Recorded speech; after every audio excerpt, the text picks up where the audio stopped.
అన్న దేవుడు లేడనుకుంటున్నావా? ఓ అక్క దేవుడు లేడనుకుంటున్నావా? ఓ చెల్లి దేవుడు లేడనుకుంటున్నావా? చెల్లి దేవుడు లేడనుకొని చేరాని పనులు చేస్తున్నావా? చేరాని ఆలోచనలు చేస్తున్నావా? దేవుడుంటే నాకు ప్రత్యక్షం కమ్మని అంటున్నావా? అంటే నీలోనే దేవుడు ప్రత్యక్షమై ఉన్నాడు.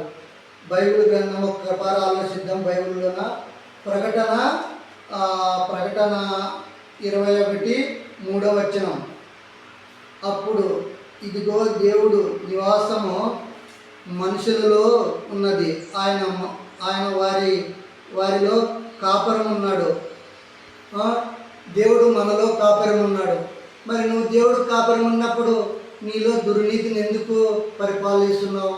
ఆ దుర్నీతిని తోలేసి మరి నీతిగా ఆలోచిస్తే నీ జీవితం నా జీవితం బాగుపడుతుందని ఆయన ఎంతో మరి పరిశుద్ధ గ్రంథంలో మనకు తెలపడానికే పరిశుద్ధ గ్రంథం రాశాడు.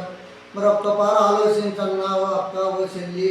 దయగలిసి ఈ పరిశుద్ధ గ్రంథాన్ని రోజు పరిశోధన